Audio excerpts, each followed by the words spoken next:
E aí, minha turminha querida, tudo bem com vocês? Hoje o professor Jonas está aqui trazendo para vocês que assistem o canal Bendita Matemática um assunto importante, porque eu senti que esse canal precisava um pouco de geometria. Então eu trago para vocês um pouco sobre triângulos. Se você tem dúvidas, se você tem curiosidade sobre triângulos, quer aprender um pouco mais, fica comigo que eu tenho certeza que vai ser bem interessante. Então, deixar a sua curtida, seu comentário, compartilha com os amigos e se inscreve no canal, que eu tenho certeza que você vai aprender coisas muito importantes na aula de hoje. Bacana? Então, vem comigo. Os triângulos com certeza têm uma importância muito grande dentro da matemática, principalmente pelas suas características, por tudo que a gente pode fazer, por tudo que a gente consegue aplicar aos triângulos e por todos os estudos que é feito sobre esse polígono, certo? Uma das características bem importantes é a sua rigidez, ou seja, após escolher qual o valor dos lados de um triângulo, ele não sofrerá mais deformações. E isso é muito importante para muitas aplicações, inclusive uma bem importante na engenharia. Você vê algumas casas, por exemplo, que é aquele telhado de madeira com a cobertura, com as telhazinhas mesmo, né, de cerâmica, você vê que a maioria delas tem o quê? O formato de um triângulo. Por quê? Justamente por ser uma figura de difícil deformação. Ele não vai se deformar tão facilmente, né, na construção. Porque a gente sabe na matemática que escolhido o valor desses lados, ele não vai ficar se modificando. Então está aí uma aplicação bastante interessante. Então vamos conhecer algumas características e alguns elementos aqui do triângulo. O triângulo, também conhecido como trilátero, é uma figura de 3 lados, ou seja, um dos seus elementos são os lados. Eles têm também vértices e tem também ângulos, certo? Tem também ângulos.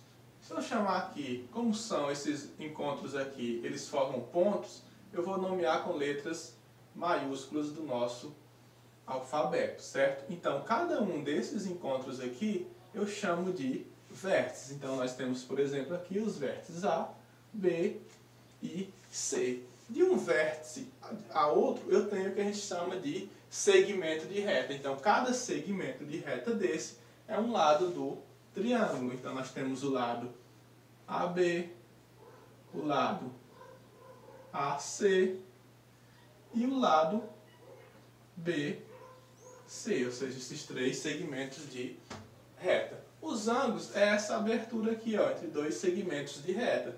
Mas podemos ter um ângulo interno, ou se eu prolongar um pouquinho mais um dos seus lados, eu tenho um ângulo externo. Então, os ângulos podem ser internos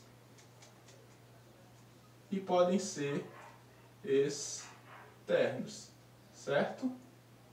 Internos e externos. Uma característica importante é observar nos ângulos que um ângulo interno e um externo eles são suplementares, ou seja, sempre um ângulo interno somado a um ângulo externo, a sua medida será igual a 180 graus. Outra coisa importante, a soma dos 3 ângulos internos também será 180 graus. Isso ajuda a resolver muitas e muitas questões, certo? Ângulos interno com externo são suplementados, ou seja, valem 180 a sua soma. E também aqui a soma dos 3 internos tem que sempre valer 180 graus. Mas você pode até me perguntar, então toda figura que tiver 3 lados é um triângulo. Vejamos, na forma de desenho, bacana, está feito desenho, 3 lados, fechadinho, é um triângulo. Mas matematicamente, numericamente, não são quaisquer valores que você atribui aos lados de um triângulo que o tornam verdadeiramente um triângulo. Ou seja, não posso dizer, dar qualquer valor em centímetros, por exemplo, para o lado do triângulo, dizer que ali é um triângulo, porque tem algumas condições de existência, que a gente chama também de desigualdade triangular. Então, eu tenho aqui um triângulo qualquer, certo? E a gente vai aprender primeiro a nomear os lados desse triângulo, certo? Esse lado aqui, oposto ao vértice A, eu posso chamar de um Azinho. Esse aqui, oposto ao lado B, é o Bzinho, e o oposto ao C, um Czinho. Então tem os lados A, B e C. Então a gente ficar chamando AC, AB ou BC na forma de segmentos. Então vamos nomear dessa forma. A desigualdade triangular ou condição de existência de um triângulo diz o seguinte, que ao somarmos dois lados, essa soma tem que ser maior que a medida do terceiro lado. Então, o lado A mais B, ele tem que ser maior que a medida do lado C.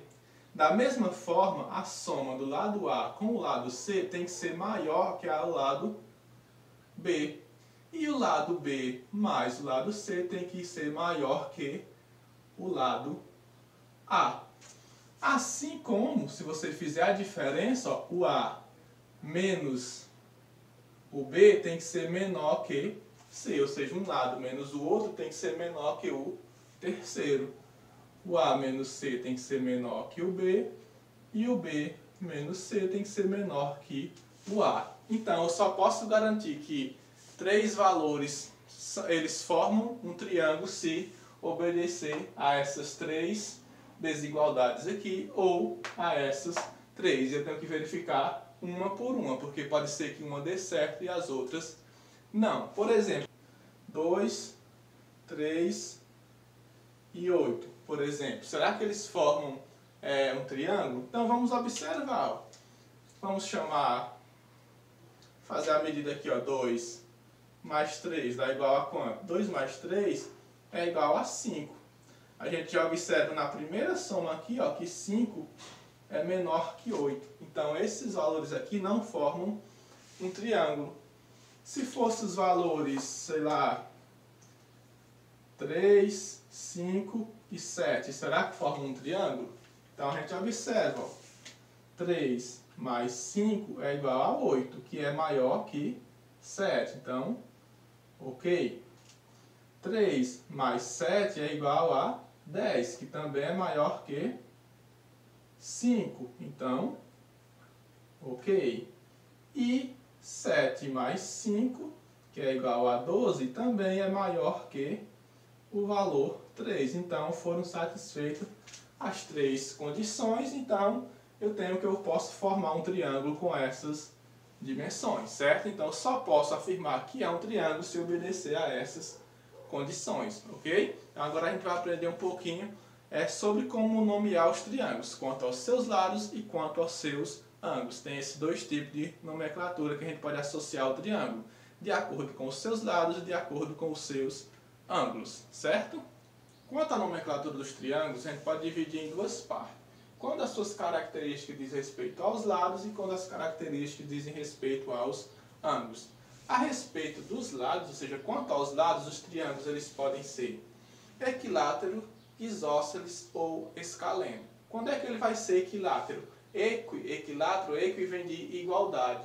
Então, ele vai ser um triângulo equilátero quando todos os seus três lados tiverem a mesma medida. Ou seja, quando todos os três lados forem congruentes. Então, nós temos um triângulo que é equilátero, certo? Quando ele tiver apenas dois lados que são congruentes, o outro lado for de medida diferente, nós dizemos que ele é isósceles, certo? Isósceles. Se todos os seus lados tiverem medidas diferentes, nós dizemos que esse triângulo ele é escaleno, certo? Então, equilátero, todos os três lados de mesma medida, todos os três lados congruentes. Isósceles, apenas dois lados congruentes. Escaleno, nenhum lado congruente, ou seja, todos os lados têm medidas diferentes. Quanto aos ângulos, se ele tiver um ângulo igual a 90 graus, pelo menos um ângulo igual a 90 graus, que também é chamado de ângulo reto, então ele é um triângulo retângulo. Se ele tiver seus ângulos menores que 90 graus, ou seja, 90, retângulo, menores que 90 graus são ângulos agudos. Então, eu tenho um triângulo que é acutângulo, certo? Acutângulo. Aqui, essa parte aqui quer dizer que é agudo, que são ângulos agudos. Então, eu tenho um triângulo acutângulo. Caso, nesse triângulo, o ângulo não seja nem de 90, não sejam também todos menores que 90, ao invés disso ele tiver um ângulo que seja maior que 90 graus, porém menor que 180, ou seja, ele tem um ângulo aqui que ele é maior que 90 graus e menor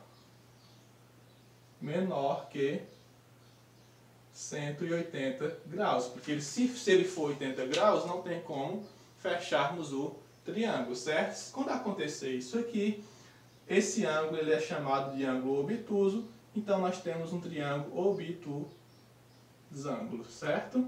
Essas são as nomenclaturas: equiláteros, isósceles, escaleno, de acordo com os lados, retângulo, acutângulo e obtusângulo, de acordo com os seus ângulos, certo? Obtusângulo, beleza? Nas outras aulas a gente vê mais algumas características especiais, como a altura do triângulo, ponto médio e vários outros elementos que são bem importantes, e um estudo bem dedicado ao triângulo retângulo, que também dá pra gente aprender bastante coisa, beleza? Valeu, espero ter ajudado vocês e até a próxima.